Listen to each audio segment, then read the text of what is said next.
Exemple, on a un tableau avec sur la première ligne les vitesses en mètres par seconde et sur la deuxième ligne les vitesses en kilomètres par heure.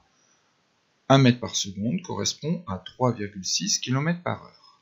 La question est, est-ce que ce tableau est un tableau de proportionnalité?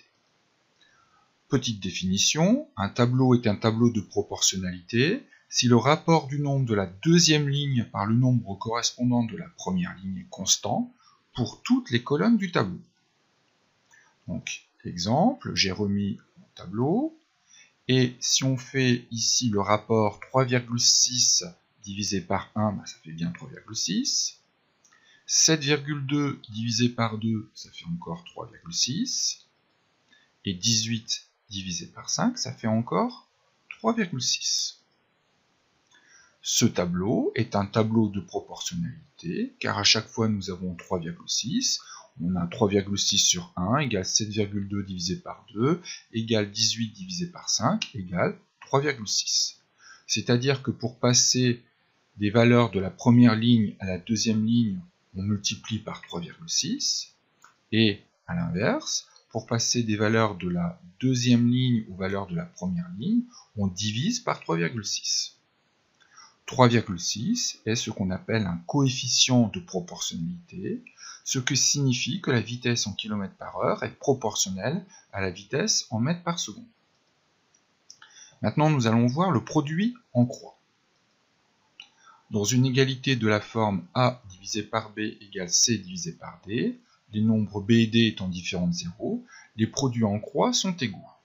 C'est-à-dire que A fois D sera égal à B fois C. Donc on a bien l'écriture ici, pour le produit en croix A fois D égale B fois C. Bon, je vais prendre un exemple. 3 sur 9 égale 5 divisé par 15. Si je fais 3 fois 15, on a bien 45. 9 fois 5 égale 45.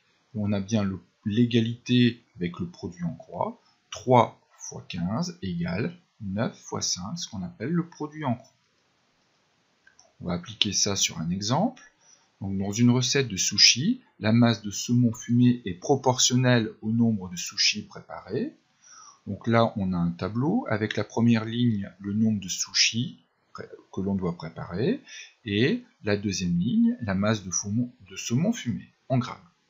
Donc pour 12 sushis à préparer, il faut 150 grammes de saumon. Et la question c'est, quelle masse de saumon faut-il pour réaliser 20 sushis? Donc là, nous avons toujours notre tableau. On va utiliser le produit en croix. Donc l'égalité des produits en croix s'écrit donc 12 fois m égale 150 fois 20. Donc la masse petit m sera égale à 150 fois 20 divisé par 12. Et si on fait le calcul, nous trouvons 250. Donc il faut 250 g de saumon fumé pour préparer 20 sushis. Et pour répondre à ce petit exercice, on a bien utilisé le produit en croix.